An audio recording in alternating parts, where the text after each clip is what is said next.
So hello everyone. ये हमारा पर्यायवाची शब्द की सीरीज का 18वां लेक्चर है। इससे पहले कि आज के हम पर्यायवाची शब्द स्टार्ट करें, मैं बता देता हूँ कि हमारी हिंदी व्याकरण को लेकर सीरीज चल रही थी, जो राजस्थान की विभिन्न एग्जामों के लिए इंपॉर्टेंट है। जैसे राजस्थान अय्यन हो गया, राजस्थान एसआई हो गया, ठीक है। और भी बहुत सारी एग्जाम है जिनके लिए आरएस मेंस हो गया। ऐसे बहुत सारी एग्जाम है जिनके लिए जो हम हिंदी जो है व्याकरण जो है हिंदी व्याकरण वो बहुत इंपॉर्टेंट है। तो उसी से रिलेटेड ये सीरीज है और अभी हम जो है राजस्थान पीएसआई को टारगेट लेकर चल रहे हैं और उसी के अकॉर्डिंग जो है सिलेबस को कंप्लीट करने की कोशिश कर रहे हैं। इससे पहले हमारी पारिभाषिक शब्दावली और विलोम शब्द कंप्लीट हो चुके हैं बहुत साइंटिफिक तरीके से, इसी तरीके से जैसे मैं इस लेक्चर में पढ़ाऊंगा। और जल्द ही 3 4 5 दिन में हमारे जो है पर्यायवाची शब्द भी कंप्लीट होने वाले हैं। तो एक बार हम जो लास्ट लेक्चर था, जो 17वां लेक्चर था, उसमें जो इंपॉर्टेंट पर्यायवाची शब्द थे एक बार उनको रिवाइज कर लेते हैं, फिर आज के वीडियो पे आएंगे। तो देखो लास्ट लेक्चर में बहुत सारी चीज पढ़ी थी। जैसे देखो गोरस का पढ़ा था हमने। तो गोरस मैंने बताया था कि गोरस के 3 अर्थ होते हैं। दूध को भी बोलते हैं, मतलब सीधी सी बात है, गाय के दूध से जो प्राप्त होता है वो सब गोरस है। तो दूध हो गया, दही हो गया, छाछ हो गया, मिठा मतलब छाछ, ठीक है। तक्र का मैंने कैसे समझाया था आपको कि तक्र कहाँ से आया है, कि जो बिलोनी होती है ना, जिससे हम जो रही जिसको बोलते हैं, जिससे हम छाछ को अलग करते हैं घी से, ठीक है। तो वो क्या है, चक्र के रूप में चलती है, तो वहीं से ही आया है तक्र, जो घूमती रहती है छाछ, इसीलिए, ठीक है। फिर मछली का मैंने क्या पढ़ा था कि जैसे हमारे यहाँ एक लोकोक्ति कह लो या फिर एक तकिया कलाम बोल लो कि झक मारना बोलते हैं ना, कि झक मारना। तो झक मतलब कि मछली मारना, क्योंकि मछली मारने में क्या है, बहुत टाइम लगता है। तो इसीलिए बोलते हैं जब कोई टाइम वेस्ट करता रहता है तो उसको बोलते हैं ना, क्या मतलब क्या तू झक मार रहा है क्या, इस तरह से, ठीक है। तो यहाँ से ये आया है। और शफीना शब्द, सॉरी शफरी जो है ना, शफरी शब्द एक्चुअली क्या है, संस्कृत का शब्द है, जिसका अर्थ होता है एकदम शुद्ध रूप में जो मछली होती है उसको बोलते हैं, शुद्ध मछली को बोलते हैं। मतलब खाने लायक नहीं, पूजनीय जो मछली होती है उसको शफरी बोला जाता है। फिर मक्खन का बता ही दिया था कि लौनी, ददीसार, नवनीत, चलो ये तो आपको पता ही होगा। भौरे का हमने समझा था। अली का अर्थ हमने दो, अली और आली का जो है एक अपने राजस्थान की बहुत प्रचलित जो है पंक्तियां है उनके माध्यम से समझा था कि अली कली सो ही बंदियो आगे कौन हवाल, ठीक है। कि भाई अली जो है मतलब राजा की तुलना की जा रही है भंवरे से, कि जिस प्रकार भंवरा जो है फूल से चिपका रहता है, उसी प्रकार राजा भी अपनी जो नवविवाहित रानी है उससे चिपका हुआ है, तो फिर साम्राज्य कैसे चलेगा। षटपद, अब ये मैंने आपको बताया था कि आपको ऐसे ही याद करना है, द्विरेफ और षटपद, कि दो तो पंख है और 6 पैर है, तो इन दोनों को साथ में आपको याद करना है। बाकी मधुकर, मधुप, ये तो आपको याद ही होंगे। भैंस के पर्यायवाची मैंने बताया था, देखो एक तो इंपॉर्टेंट पर्यायवाची है और इनकी कोई उत्पत्ति नहीं है इन शब्दों की, आपको ऐसे की ऐसे ही किसी भी ट्रिक के माध्यम से याद करना है कि शाकरी, महिषी, है लुलापा और सैरभी एकमात्र ऐसा पर्यायवाची अब तक मिला है, या ऐसे शब्द मिले हैं जिसकी कोई मतलब एक भी शब्द की उत्पत्ति नहीं मिलती। ऐसे के ऐसे ही जो है वेदों में या पुरानी जो जितने भी उपनिषद वगैरह थे, ठीक है, और भी पुरानी जो धार्मिक पुस्तकें थी उनमें इसी तरह से लिखा गया है।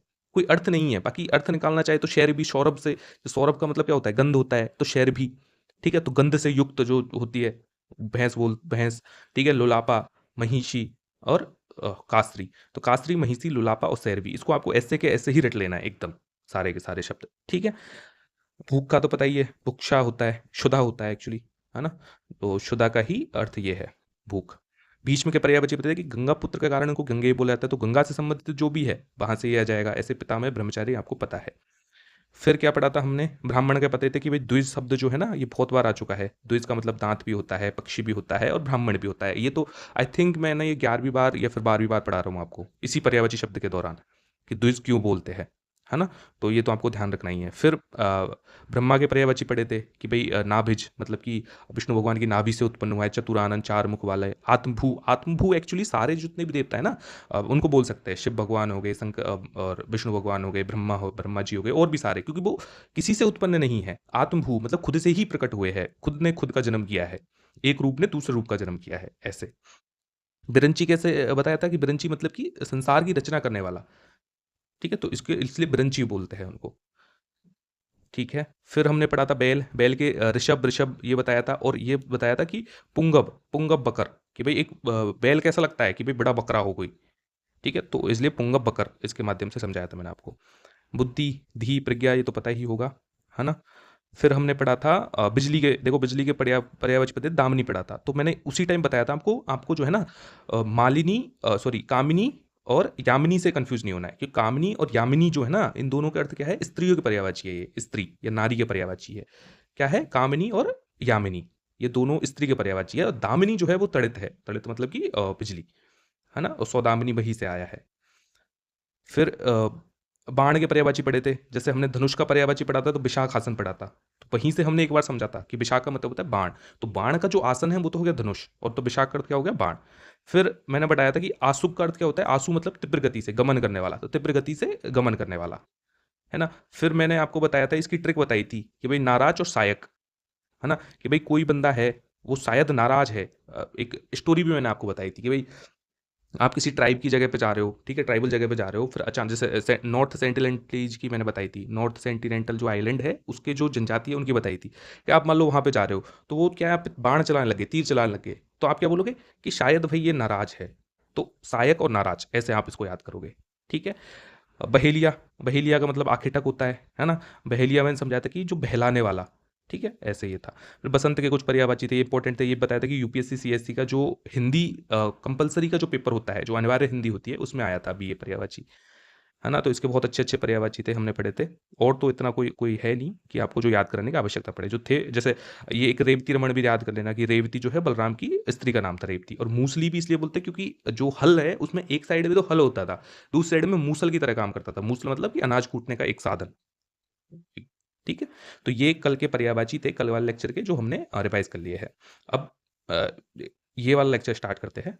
देखो मदिरा, मदिरा होती है शराब, तो शराब देखो कादम्बरी क्यों बोला जाता है, क्योंकि कादम्ब का वृक्ष जो है ना, अभी तो खैर चलो बहुत सारी चीज़ों से शराब बनाई जाती है, जौ से शराब बनाई जाती है, और जो सिट्रस फ्रूट्स होते हैं उनसे भी, जैसे ग्रेप्स हो गए, इनसे भी बनाई जाती है, वाइन कहते हैं उसको, जौ से भी बनाई जाती है, तो बहुत सारी चीज़ों से बनाई जाती है। लेकिन पहले जो था, तो जब भी हम पहले की बात करते हैं कि भाई तो कदम्ब का वृक्ष होता था, कादम्ब का भी एक वृक्ष होता था जिसके पुष्प और फूल होते थे, उनसे बनाई जाती थी। तो अब भी यदि आप देखोगे तो बिहार वाले, यूपी वाले एरिया में जहाँ कच्ची शराब बनाई जाती है, फिर साउथ में भी, तो वहाँ भी कदम्ब के वृक्ष का यूज किया जाता है। अब कदम्ब अलग अलग अर्थों में आता है, ठीक है। तो कदम्ब के वृक्ष से बनाई जाती है, जिसको कादम्बरी बोला जाता है। दारू, मद, मद्य, बारूणी। अब देखो बारूणी क्यों बोलते हैं, वरुण क्या है, वरुण अपने बरसात के देवता है, पानी के देवता है, तो वहीं से आया है कि वरुण बरसात या फिर तरल के देवता है, कोई भी तरल। तो कोई भी तरल में लोकप्रिय तरल कौन सा था उस टाइम पे, मदिरा ही थी देवताओं के टाइम पे, ठीक है। सुरा, सुरा बोलते हैं, सुर, सुर मतलब कि देवताओं के द्वारा ग्रहण की जाने वाली, ठीक है। शराब और हला, हला तो है ही। अब देखो हला भी बोलते हैं, और हलाहल किसको बोलते हैं, हलाहल बोलते हैं जहर को, जहर या विष जो होता है ना उसको क्या बोलते हैं, हलाहल बोलते हैं। तो ये भी ध्यान रखना है, हला मदिरा को बोलते हैं, और हलाहल इसको बोलते हैं, जहर को बोलते हैं। मधु, मधु होता है जो शहद होता है, शहद के लिए आया है मधु। तो मधु भ्रमरज, कि भंवरों के द्वारा चूसा गया जो रस है उसके द्वारा बनाई गई, तो भ्रमरज, ठीक है। मकरंद, मकरंद भी वही है। अ, मकर, मकरंद का अर्थ क्या होता है, मकर का अर्थ होता है भवरा। तो भवरों के द्वारा बनाई जाने वाली, तो इसलिए मकरंद बोला गया। माक्षिक, माक्षिक किसका संस्कृत शब्द है, मक्खी का। या फिर मैं यूं कहूं कि जो मक्खी है वो माक्षिक का ही कौन सा रूप है, तद्भव रूप है। तो माक्षिक धीरे धीरे मक्खी हो गई, तो इससे पड़ा है माक्षिक, मतलब मक्खी के सॉरी माक्षी, ठीक है। माक्षी या माक्षी का तद्भव रूप क्या है, मक्खी, धीरे धीरे मक्खी हो गई, तो माक्षिक मतलब उनके द्वारा बनाए जाने वाला शहद और सुधा, ठीक है। सुधा शराब को भी बोलते हैं, सुधा इसको भी बोलते हैं, अमृत को भी बोलते हैं, ठीक है। सुधा मतलब कोई भी स्वादिष्ट पेय, ठीक है, या फिर मनमोहक पेय, उसको बोलते हैं सुधा। मधुज, अगेन देखो, एक तो हो गया मधु और एक हो गया मधुज। मतलब मधुज मतलब कि मधु के साथ जन्मा, तो मधु के साथ क्या जनता है, जो छत्ता होता है ना, छत्ता, तो स्पेशली उसके लिए आया जाता है कि छत्ता या फिर छत्ते में बचा हुआ थोड़ा बहुत शहद, तो एक बार जब एक्सट्रैक्ट कर लेते हैं शहद को, तो उसके बाद जो छत्ता बनता है और छत्ते में कुछ रस बनता है, तो उस पर्टिकुलर चीज के लिए आता है मधुज, ठीक है। तो उसका क्या बोलते हैं, भौम बोलते हैं। अब भौम क्यों बोलते हैं, क्योंकि जमीन से जुड़ा हुआ, तो एक तरह से जो शहद होती है ना, तो शहद की तो भूमि ही है वो, जहां पे शहद लगा हुआ होता है भाई। जैसे आपकी भूमि क्या है, पृथ्वी है, क्यों, क्योंकि आप पृथ्वी पे खड़े हुए हो, आपका आधार है पृथ्वी। तो ऐसे ही जो शहद का आधार क्या है, मधुज है, जो छत्ता है, तो इसलिए उसको क्या बोलते हैं, भौम, शहद की भौम, ठीक है, इसलिए भौम बोला जाता है। भ्रमरज, अगेन भाई ब्रह्मरज उसी के लिए हुआ है, ठीक है। मधुच्छिष्ट, भाई मधुच्छिष्ट मतलब मधु से उच्छिष्ट मतलब कि छोड़ा हुआ, ऐसे ही मधुशिष्ट हो गया, ठीक है। मधुशेष मतलब मधु निकालने के बाद जो शेष बचा है वो, ठीक है। चिंतक मतलब कोई चिंता करने वाला, तो ज्ञानी हो गया, पंडित हो गया, विचारक, विद्वान, बुद्धि, सुधि। कोविद, कोविद बताया था जब पंडित के पर्यायवाची थे, तो मैंने कहा कि पंडित के पर्यायवाची में कोविद आया था। और कोविद एक साउथ इंडिया में यदि आप देखोगे तो ब्राह्मणों की एक सब कास्ट है कोविद, ठीक है। प्रज्ञावान भी बोलते हैं, प्रज्ञा का मतलब होता है बुद्धि, बान मतलब बान, ऐसे ही बुद्धिमान। मनुष्य, आदमी, इंसान। जगतीचर, जगतीचर मतलब कि जमीन पे चलने वाला, ठीक है? या फिर एक तरह से पूरी जो भी जगत है, संपूर्ण जगत है, उसमें सबसे ज़्यादा चलने वाला, ये सबसे ज़्यादा मौजूद होने वाला, तो वो क्या है? इंसान है। मतलब जिसका सबसे ज़्यादा जगत में सबसे ज़्यादा इफ़ेक्ट है, वो क्या हो गया? जगतीचर। जन, जीव श्रेष्ठ, नृ, नर, व्यक्ति, ठीक है? पशु श्रेष्ठ, मतलब अब सब पशु ही तो है एक तरह से, तो पशुओं में सबसे श्रेष्ठ। मनुज, मनु वंशज, मनु से जन्मा, मतलब मनु जिसके पिता है, मनु वंशज है, ठीक है? मर्दुम है, ठीक है? अब मर्दुम कैसे आया? मर्द शब्द से आया है मर्दुम, या फिर मैं यूँ कहूँ कि मर्दुम से मर्द शब्द आया है। तो मर्दुम जैसे पौरुष है ना, इस तरह से मर्दुम है। मानुष और मानव और लोक, जैसे भाई जन कल्याण या फिर लोक कल्याण एक ही चीज़ होती है। जनतंत्र या लोकतंत्र एक ही चीज़ होती है, ऐसे लोक आया जन के एवज में, ठीक है? जन का पर्यायवाची के एवज में। मनु आदि पुरुष बोलते हैं, जनक है, प्रजानाथ है, संपूर्ण प्रजाओं का नाथ मतलब पिता है, ठीक है? प्रजापति है, सभी का राजा है, सभी प्रजा का राजा है, ठीक है? प्राचीतश, प्राचीतश क्यों बोलते हैं? क्योंकि देखो, प्रा या प्र का अर्थ होता है प्राचीन, ठीक है? जैसे आपने सुना होगा प्राच्य विद्या, ठीक है? ये प्राच्य शिक्षा आपने सुनी होगी, ठीक है? तो प्राच्य शिक्षा क्या होती थी? प्राचीन शिक्षा, ठीक है? मतलब उसी सेंस में अर्थ आता है ये, ठीक है? तो प्राचीतश मतलब कि प्राचीन चेतना। प्राचीन चेतना मतलब सबसे पहली जो चेतना थी, वो कौन-सी थी? मनु। मनु के रूप में ही सबसे पहली चेतना प्रकट हुई थी। इसीलिए मनु को क्या बोलता है? क्या बोलते हैं? प्राचेतश बोलते हैं, ठीक है? बैराज, अब बैराज कैसे आया है शब्द? बैराज है कि मतलब विराट चीज़ से कोई उत्पन्न होने वाला, ठीक है? बैराज। तो विराट से जन्मा, विराट वस्तु से जन्मा या विराट चीज़ से जन्मा। तो विराट कौन है? विराट चीज़ क्या है? विराट चीज़ है ईश्वर। तो ईश्वर से उत्पन्न हुई कोई चीज़, तो इसलिए बैराज बोलते हैं मनु को, ठीक है? अब देखो शिव के पर्यायवाची तो मोस्टली आपको सब पते होंगे। महादेव हो गया, ठीक है? इंदु शेखर। अब देखो, शेखर, इंदु का मतलब होता है चाँद, शेखर मतलब कि जिनके सिर पे चाँद रखा हुआ है या फिर उसके राजा है, मालिक है, तो इसलिए इंदु शेखर बोला। ऐसे ही चंद्रशेखर है, ठीक है? ऐसे ही चंद्रमौली है, ठीक है? इसी अर्थ में और देखूँ तो विदुशेखर आ गया, विदु का भी अर्थ होता है चंद्रमा, ठीक है? शशि शेखर आ गया, शशि का अर्थ होता है चंद्रमा। तो ये सारे तो एक से ही आ गए, ठीक है? अब देखो कैलाशपति, गिरीश, ये सब पता है आपको। त्रिनयन, त्रिलोचन, नीलकंठ, क्योंकि उनका नीलाकंठ है। पशुपति, पशुओं के नाथ माने जाते, देवता माने जाते। पिनाकी, अब पिनाक का अर्थ क्या होता है? पिनाक का होता है धनुष, ठीक है? ये मैंने पढ़ाया था आपको पर्यायवाची में। पिनाक का अर्थ क्या होता है? धनुष। अब धनुष से भी यदि और स्पष्ट जाए, तो जो शिव भगवान का धनुष है ना, उनको क्या बोलते हैं? पिनाक बोलते हैं। अब चलो इसी के लिए मुझे आप बता दीजिए एक बार कि जो अर्जुन का धनुष जो था, उसका नाम क्या है? और राम भगवान का धनुष है, उसका नाम क्या है? ये कोई मैं आपसे ज्ञान की बात नहीं पूछ रहा, कोई धार्मिक बात नहीं पूछ रहा, ये पर्यायवाची के रूप में आए हुए हैं, इसलिए पूछ रहा हूँ मैं आपको कि भाई अर्जुन के धनुष का नाम बता दीजिए और राम के धनुष के नाम बता दीजिए। यही जो है धनुष के पर्यायवाची हो जाएंगे, जैसे पिनाकी हुआ है। क्योंकि स्पेसिफिक जाए तो शिव के धनुष का नाम है पिनाक, तो वहां से पड़ा है पिनाकी, ठीक है? शिव का। भूतेश मतलब भूतों के ईश्वर। मदन रिपु, मदन रिपु, अब देखो ये भी मैंने बताया था जब हम कामदेव पढ़ रहे थे, कामदेव का पर्यायवाची पढ़ रहे थे, तो मैंने बताया था कामदेव का नाम मदन या मनोज, दो अर्थ होते हैं, ठीक है? और भी पढ़े थे हमने, बट जो जो नाम बहुत कॉमन है कि मदन और मनोज, दोनों ही किसके हैं? कामदेव के पर्यायवाची है। तो मैंने बताया था कि भगवान शिव ने अपनी तीसरी आंख से इनको भस्म कर दिया था, इसलिए इनको अनंग और अदेह भी बोला जाता है कि बिना देह के, देह एकदम भस्म कर दिया था इनका, तो इसलिए इनको मदन रिपु भी बोला जाता है, मदन के शत्रु या मदन का नाश करने वाले। मदन मतलब कि कामदेव का, ठीक है? महेश्वर पता ही है, और रुद्र पता है आपको, शंकर, शंभु, शिव, हर, जैसे हर हर महादेव बोलते हैं ना, वैसे हर का अर्थ होता है सारी समस्याओं को हरने वाला, ठीक है? हरण करने वाला, तो ऐसे हर हो गया। महीन, महीन के पर्यायवाची और पहले भी आ चुके, ब्लोम शब्द के टाइम पे भी ये आया था, ठीक है? झीना मैंने आपको समझाया था कि एक गाना भी है, आई थिंक अरिजीत सिंह का ये गाना है कि झीना झीना झीना रे उड़ा गुलाल, माई तेरी चुनरिया लहराए, इस टाइप से गाना है। तो झीना झीना गुलाल मतलब कि महीन महीन महीन महीन गुलाल उड़ रहा है, ठीक है? तो कितना सुंदर सा वो लाइन थी, है ना? तो इसको याद रखना है आपको ऐसे ही। पतला, बारीक, सूक्ष्म। मृगया, मृगया का मतलब होता है आखेट करना, शिकार को बोलते हैं मृगया। और अहेर, ठीक है? अब जैसे इससे पहले यदि मैं पर्यायवाची बताऊं, ऊपर जो हमने पर्यायवाची पढ़े थे, तो उसमें शिकारी का पर्यायवाची पढ़ा था हमने, है ना? तो शिकारी के पर्यायवाची में हमने पढ़ा था मतलब अहेरी, अहेरी के शब्द में ही पढ़ा था, है ना? तो वहां से ये चीज आ जाएगी। मतलब शिकारी का जब हम पढ़ रहे थे तो उसी टाइम पढ़ा था हमने कि अहेरी। ये देखो, बहेलिया, तो अहेरी पढ़ा था हमने। अहेरी का मतलब होता है शिकारी, तो अहेर का मतलब क्या हो जाएगा? शिकार, ठीक है? अहेर मतलब शिकार और अहेरी मतलब कि शिकारी, आखेट और शिकार, ठीक है? अम्बा मतलब माता, तो जननी, जन्मदायिनी, प्रसूति और माँ। प्रसूति कैसे? प्रसूति अपने सबने सुना होगा कि प्रसूति क्या होती है? बच्चे को जन्म देने वाली स्त्री या गर्भवती को प्रसूति बोलते हैं, तो वहीं से आया प्रसूति, ठीक है? मान्य, आदरणीय, पूजनीय, पूज्य, माननीय, है ना? समादरणीय, सम्माननीय। मार्ग, पंथ, पथ, बाट। अब देखो बाट शब्द आया है, तो बाट जैसे यदि आप जाओगे पूर्वी राजस्थान में कभी जाओगे, तो पूर्वी राजस्थान में बोला जाता है कि बाट देखना, या फिर पश्चिम सब जगह ही बोला जाता है, राजस्थान में सब जगह ही बोला जाता है, और राजस्थान ही नहीं, गुजरात में भी बोला जाता है, किसी की बाट देखना। और यदि आपने राजस्थानी गाने सुने हैं तो उसमें बहुत बार ज़िक्र आता है कि मैं अपने प्रियवर की बाट देख रहा हूँ, इस टाइप से कुछ लिरिक्स आती है ना? तो बाट का मतलब होता है रास्ता देखना, उनका मार्ग देखना, ठीक है? और ऐसे ही एक शब्द यदि आपने, एक मूवी है, बहुत पुरानी मूवी है, बहुत अच्छी मूवी है, नदियों के उस पार, है ना? उस मूवी में एक गाना आता है, कौन दिशा में लेके चला रे बटुहिया। तो बटुहिया क्या होता है? बटुहिया, बटुहिया मतलब कि बाट में मिलने वाला, मतलब राहगीर। जो राहगीर होता है उसको बटुहिया बोलते हैं। तो ये बहुत अच्छा गाना है, नदियों के पार एक मूवी है, बहुत पुरानी मूवी है बट अच्छी मूवी है। मग, मग मतलब कि मार्ग होता है। अब ये आप कबीरदास जी के दोहे पढ़े, आप कभी पढ़ोगे, या फिर आप जब खड़ी बोली हिंदी का जब आरंभ ही हो रहा था, तो उस टाइम के यदि आप दोहे पढ़ोगे तो मग बहुत बार आएगा, मतलब मार्ग के सेंस में आता है। रास्ता और राह। मिजाज, ठीक है? मिजाज क्या है? तबीयत, प्रकृति और स्वभाव। जैसे बोलते हैं ना भाई, आपका मिजाज थोड़े क्रोधी मिजाज के व्यक्ति हो, या फिर मतलब कि शांत स्वभाव, मिजाज, ठीक है?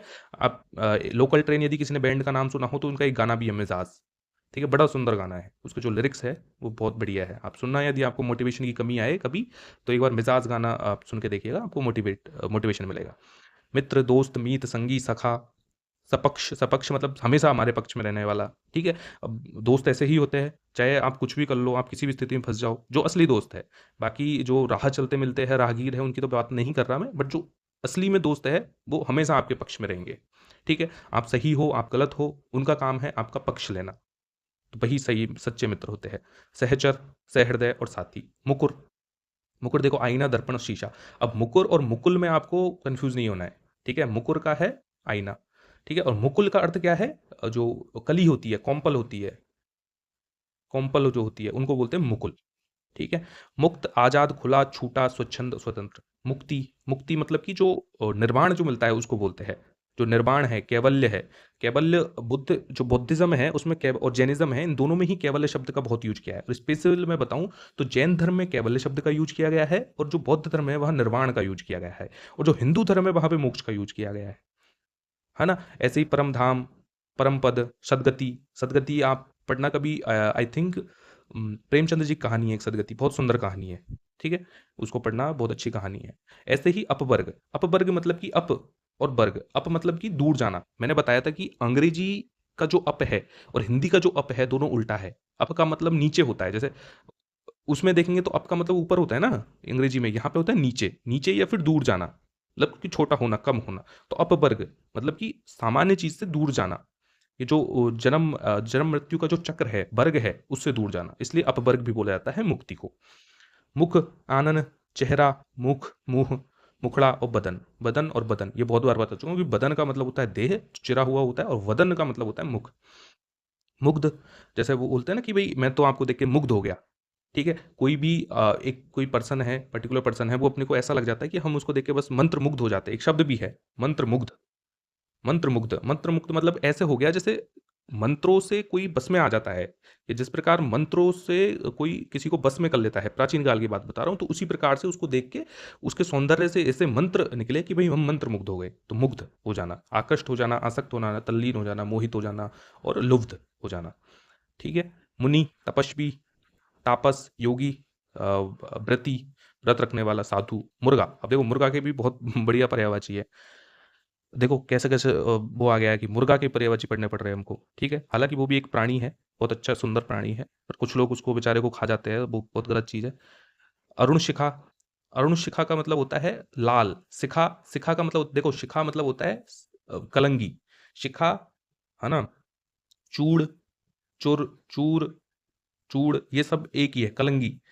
अब यदि किसी ने कभी शादी वगैरह देखी हो, तो जो दूल्हा होता है, तो दूल्हे के जो फेटा होता है ऊपर का, सर का जो पगड़ी होती है दूल्हे की, उसके ऊपर एक लगाई जाती है, उसको कलंगी बोलते हैं, ठीक है? तो वही कलंगी है। तो मुर्गे की भी आपने देखी होगी ना, ऐसा कोई मुर्गा होता है, ऐसा पता नहीं कैसा बन गया ये, ठीक है? तो जो भी मुर्गा होता है, तो यहाँ पे देखी होगी आपने, लाल कलर की ऐसे निकली हुई होती है, ठीक है? तो उसके उससे सारे अर्थ उससे निकले। कुक्कुट चलो अलग है, कुक्कुट उद्योग पढ़ा होगा। अरुणशिखा कि जिसके लाल रंग की वो कलंगी हो, ठीक है। ताम्रशिख जिसके ताम्र ताम्र मतलब वही रक्त वर्ण, तो जिसके लाल कलर की जो वो हो, लाल कलर की चूड़ हो। तमचूर मतलब वही लाल कलर की उसके शिखा हो या फिर कलंगी हो, तो वहीं से ये शब्द आया है। मूंगा, अब देखो मूंगा जो कोरल्स होते हैं, कोरल आपने सब नाम सुना होगा, जैसे कोरल ब्लीचिंग ब्लीचिंग बहुत ज्यादा हो रही है, ठीक है। जिसका हिंदी में क्या बोलते हैं, कुछ तो बोलते हैं प्रबाल और ऐसे कुछ बोलते हैं, प्रबाल ब्रंजन आई थिंक, कोरल लीचिंग, हाँ प्रबाल ब्रंजन इसको बोलते हैं। तो आप देखोगे तो धीरे धीरे क्या है, कोरल्स का जो है कलर निकलता जा रहा है। कोरल्स एक्चुअली होते क्या है, देखो जो मूंगा होते हैं, प्रबाल होते हैं, कोरल्स वगैरह जो होते हैं, ये क्या होते हैं, समुद्र में एक तरह से शैवाल और प्रबाल जो होते हैं ना, ये दोनों का एक मिक्स रूप होता है, ठीक है। प्रबाल क्या होते हैं, प्रबाल कुछ नहीं होता, प्रबाल होता है एक तरह से जो कैल्शियम कार्बोनेट होता है, जो समुद्र में जो कैल्शियम कार्बोनेट होता है उसके द्वारा ऐसे पत्थर से बना लिए जाते हैं, जैसे चट्टान है इसके नीचे ऐसे पत्थर से बना लिए जाते हैं। फिर क्या करता है, शैवाल आता है और शैवाल आके इसमें रहने लग जाता है। तो ये तो सफेद कलर के ही होते हैं, या फिर मैं कहूँ पारदर्शी कलर के ही होते हैं, क्या चीज, ये जो प्रबाल है। लेकिन जब इसके अंदर जो शैवाल आ जाते हैं तो इसको वर्ण दे देते हैं। तो धीरे धीरे जैसे ग्लोबल टेम्परेचर बढ़ रहा है, तो ये क्या शैवाल सर्वाइव नहीं कर पा रहे इसके अंदर के। तो जब सर्वाइव नहीं कर पाएंगे तो ये मर जाएंगे, और इनके कारण ही तो इनका कलर था, तो इनका कलर उतर जाएगा। तो इसी को बोलते हैं कोरल लीचिंग, या ब्लीचिंग मतलब बिरंजन, इनका बिरंजन हो रहा है, मतलब रंग उड़ रहा है। रंग मतलब एक तरह खत्म हो गए वो, उनमें जीवन नहीं बचा अब, ठीक है। तो वहीं से आता है। और एक एक और क्वेश्चन मैं आपसे पूछता हूँ कि हमारे दो ही ऑप्शन देता हूँ, एक बता देना इसमें से कि अंडमान निकोबार आइलैंड है और लक्षद्वीप है, ये दोनों हमारे ही आइलैंड्स है।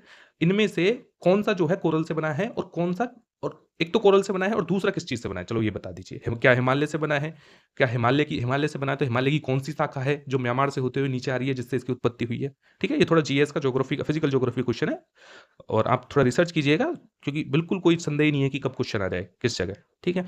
तो इसका हो गया प्रवाल, रक्तमणि, रक्तांग और विद्रुम। एक्चुअली ये विद्रुम है, क्या है, विद्रुम, विद्रुम, ठीक है। विद्रुम मतलब कि समुद्र का द्रुम, द्रुम मतलब होता है पादप, तो समुद्र का पादप, भाई समुद्र में एक ही तो चीज है जिससे कलरफुल होता है पाद, क्योंकि जैसे अर्थ को जो है पादप ऑक्सीजन प्रोवाइड कर रहे हैं, ऐसे ही कलरफुलनेस और जो जीवन है समुद्र को कौन प्रदान कर रहे हैं, मूंगा या फिर प्रबाल। मूर्ख, अज्ञ, अबोध, जड़, बुद्धिहीन, बेवकूफ, मूढ़। मूल्य, अर्थ, कीमत, दाम, मोल। मृग्या, अब देखो मृग्या का अगेन क्या होता है, आखेट होता है, शिकार होता है। अहेर, ये पहले भी आ चुका है, ठीक है। मृग्या मतलब कि मृग को मारना। मृणालिनी, अब देखो ये चीज आपको याद करनी है, वैसे इतनी इंपॉर्टेंट है नहीं, बट आप एक एक नजर सरसरी निगाह से देख लेगा ना। मृणालिनी का अर्थ होता है, मृणालिनी का अर्थ होता है जो कमल होता है ना, जो कमल के नीचे की डंडी जो होती है, जिससे वो सारा पोषण प्राप्त करता है, एक ही सिंगल डंडी होती है, उसको मृणालिनी बोलते हैं। तो कमलिनी, कुमुदनी, कुमुद का भी अर्थ कमल ही होता है, तो कुमुदनी, मृणालिनी, मृणाल का अर्थ भी कमल ही होता है, तो उसमें लिनी लगा दिया बस, इनी, ठीक है। तो कुमुद, कमल, मृणाल, ठीक है। इससे आपको कुछ नहीं सीखना, आपको मृणाल तो एटलीस्ट सीख ही सकते हो कि मृणाल मतलब कमल के सेंस में आता है, या फिर ये जो कलंगी है ना जिससे कमल जुड़ा होता है उसके सेंस में आता है। कोमल, नाजुक, मदस्त्री, मंदस्त्री, मंदस्वरीय, ठीक है। कोमल, मंदस्वरीय, सुकुमार, सौम्य, ठीक है। अब देखो मृषण और स्निग्ध, ये बहुत बार जो है ना ये विलोम शब्द आ चुके हैं, ठीक है। तो आपको ये दोनों ही चीज ध्यान रखनी है। मृषण मैंने बताया भी था, जब हम विलोम शब्द पढ़ रहे थे तब ये बहुत बार बताया था मैंने आपको। मृषण का मतलब होता है चिकना, ठीक है। और ये याद रखना ही रखना है, कभी भी फिर से धमक सकता है क्योंकि बहुत एग्जामों में आ चुका है, ठीक है। तो मृषण का मतलब होता है चिकना, स्निग्ध का भी मतलब होता है चिकना, जैसे बोलते हैं स्निग्धा, कोई चिकनी चीज होती है, ऐसे ही मृदुल, मृदुल इसका पर्यायवाची है। मृत्यु, देहांत, देहावसान, निधन, मरण, मौत, स्वर्गवास। दारदुर, अब देखो दारदुर जो मेंढक होता है ना उसको बोलते हैं दारदुर। अब चलो दारदुर से ही मुझे बता दो शार्दुल किसे बोलते हैं। आई थिंक कल या परसों वाले लेक्चर में ही हमने पढ़ा है कि भाई शार्दुल क्या होता है, तो मैं बता देता हूँ। शार्दुल का मतलब होता है शेर, शेर होता है उसको शार्दुल बोलते हैं। अब चलो मुझे दारदुल, तो दारदुल का है दादर, भेक, ठीक है। मंडक, जैसे मंडक भी बोलते हैं, जैसे मेंढक होता है ना ऐसे ही मंडक। वर्षाभू मतलब वर्षा में जन्म लेने वाला, ठीक है। शातर और शातिर, ठीक है। एक्चुअली शातिर तो नहीं है, इसका शातर ही अर्थ है, ठीक है, ये गलत है, शातर ही है। तो इसको कैसे याद करोगे, भेक याद हो जाएगा आपको, मंडक याद हो जाएगा, मंडुक, एक्चुअली मंडक भी नहीं है ये, पता नहीं मिसप्रिंट काफी हो गई है, ये मंडुक है, ठीक है। तो मंडुक है और शातर है, और ये कुछ नहीं है। तो शातर कैसे याद करोगे, कि भाई शातिर होते हैं बहुत, आपने देखे होंगे मेंढक का काफी शातिर होते हैं, ठीक है। तो खा जाते हैं, मतलब छोटे छोटे वो जानवर जो होते हैं ना उनको, बल्कि शात्रता से, ठीक है। तो ऐसे आप याद कर, उसको याद कर लेना, शातुर, ठीक है। शातर, शातर है, वर्षाभू है, मंडुक है, भेक है और दातुर है, और ये इंपॉर्टेंट पर्यायवाची भी है। ठीक है। मेंढक बहुत इंपॉर्टेंट होता है। तो पेहक, मंडूक, वर्षाबु, शातर। मैला, अपवित्र, असुचि, जैसे सुचिकर होता है ना भाई, अच्छा लगने वाला, स्वच्छ, अस्वच्छ, अस्वच्छ, गंदा, मलिन। मोती, मुक्ता, ये मुक्तो नहीं है, ये मुक्ता है। ठीक है, तो मोती का होता है मुक्ता, मौक्तिक। शशि प्रभा, शशि मतलब चांद, प्रभा मतलब रोशनी, तो चांद की रोशनी के समान होता है तो मुक्त। शीपज, सीप से जलने वाला, है ना, ये जलज है, जलन नहीं है, जलज है। ठीक है, जलज, जल में जन्म लेने वाला। ठीक है। मोर, मोर का है अहिभक्षी। देखो अहि होता है सांप, तो मोर क्या है, सांप को खाता है, तो इसलिए इसको क्या बोलते हैं, अहिभक्षी।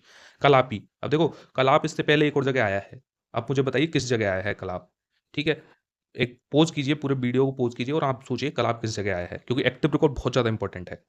I have also made an video about active recalling method, क्योंकि सही में बहुत इंपॉर्टेंट है एक्टिव रिकॉल। ठीक है, तो कलापी किसके लिए आया था, कोयल के लिए आया था।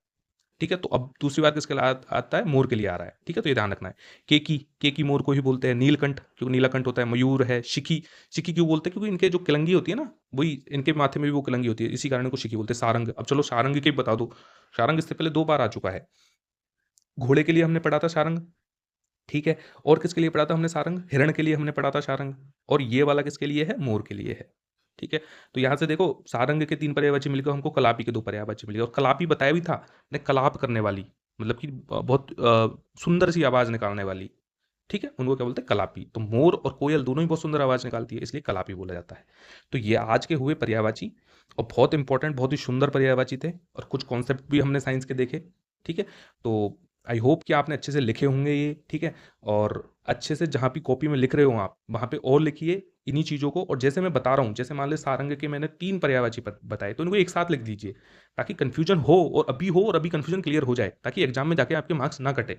यही उद्देश्य है मेरा, कि अब हमको एक भी मार्क्स ऐसे नहीं देना कि यार हमारा कन्फ्यूजन की वजह से गलत हो गया। ठीक है, हमारे जो पढ़ा था उससे नहीं आया, दैट इज अनदर थिंग। उसके लिए तो कोई भी कुछ नहीं कर सकता, क्योंकि जिस जिस मूड में आरपीएससी है, तो वो कहीं से भी पूछेगी।